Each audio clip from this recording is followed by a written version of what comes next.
Hujung minggu habis depan skrin nampak biasa, tapi diam yang terlalu lama boleh membuat rumah terasa jauh. Kalbu Fit, sekat gangguan, jaga ibadah, muat turun di Play Store. Kadang-kadang ketika hujung minggu habis depan skrin, rumah masih penuh orang tetapi suasananya kosong kerana semua mata berada di tempat lain. Hubungan dalam isu hujung minggu habis depan, skrin tidak rosak dalam satu malam, ia menjadi tawar apabila banyak momen kecil tidak lagi dijawab dengan hadir. Bahagian kajian ini jangan dibaca sebagai menakut-nakutkan orang. PubMed, SagePub, log dan menjikan bekaman dan menyurat perhatian penjaga dan mengurangkan respons kepada anak. Journals, SagePub pula memberi konteks tambahan. Kajian sistematik ini menilai bagaimana peranti ibu bapa boleh mengubah perhatian dan respons kepada anak. Jadi untuk isu hujung minggu habis depan skrin, mesejnya mudah tetapi berat.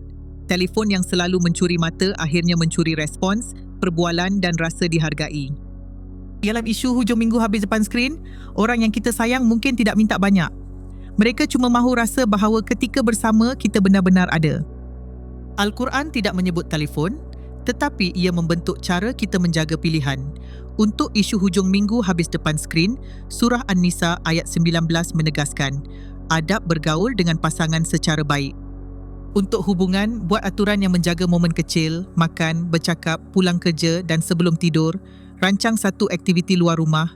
Jangan bergantung pada semangat malam ini sahaja, ubah susun atur supaya esok lebih mudah. Pengganti kecil penting kerana hati tidak suka ruang kosong.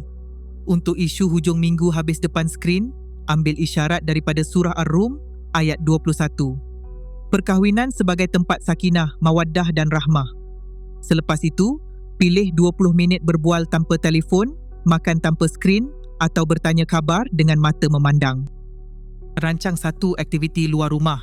Itu bukan aksi besar, tetapi ia memberi mesej, kamu lebih penting daripada notifikasi. Kalbu Fit, sekat gangguan, jaga ibadah, hadir untuk orang yang kamu sayang, muat turun di Play Store.